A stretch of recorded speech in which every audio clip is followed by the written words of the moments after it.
In 1971, Timothy Leary had an epiphany during a tarot reading that utilized a set of cards designed by Crowley. His revelation? That he was Crowley reborn and was to complete the work Crowley began, preparing humanity for cosmic consciousness. Leary acknowledged this powerful connection with the great beast in a letter to Wilson, observing that the coincidences, synchronicities between my life and his are embarrassing.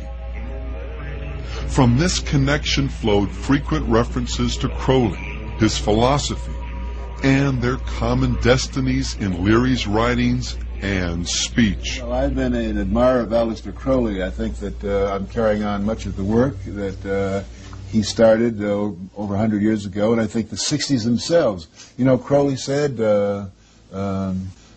he was in favor of finding your own self and do what thou wilt shall be the whole of the law under love. It was a very powerful statement. I'm sorry he isn't around now to appreciate the glories that he started.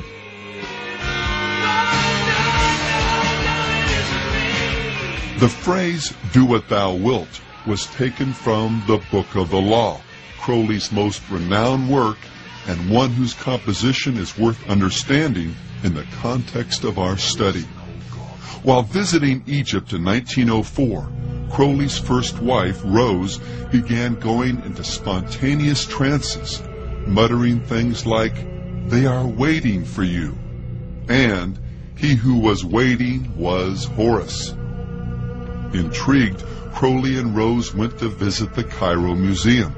From a distance she spied a glass case and exclaimed, there he is." Upon inspection, the case did contain an image of Horus painted on a wooden stele, but what particularly stunned Crowley was its exhibit number, 666, his number, the number of the beast.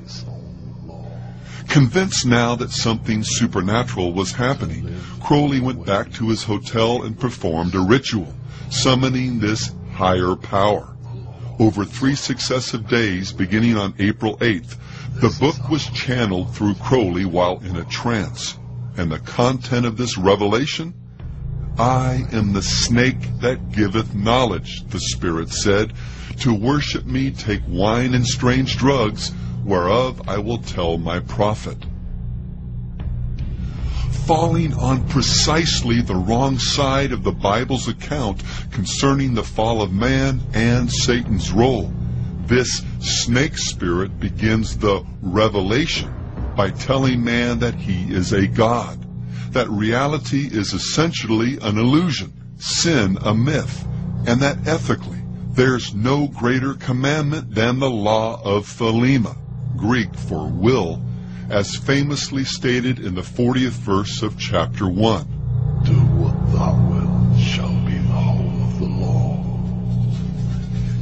We do what we want to do when we want to do it.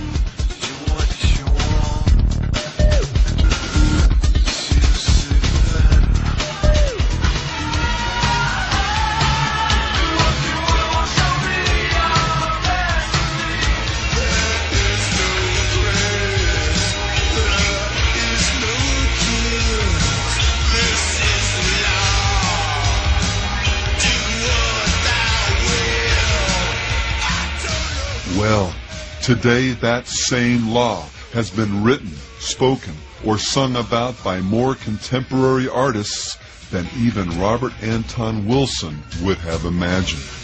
John Lennon, Jim Morrison, the Black Crowes' Chris Robinson, and Marilyn Manson have all trotted it out in one form or another as words to live by. Harry Smith inserted it into the original handbook that came with his renowned Anthology of American Folk Music. It shows up in songs by Mudvayne,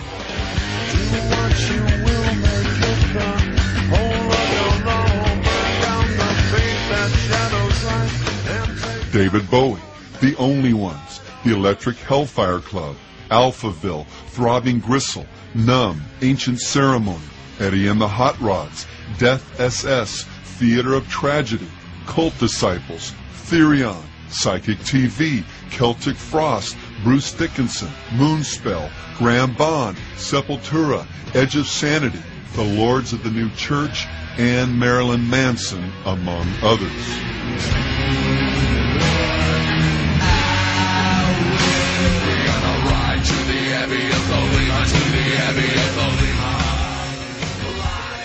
The band 311 not only uses Crowley's Law as a lyric,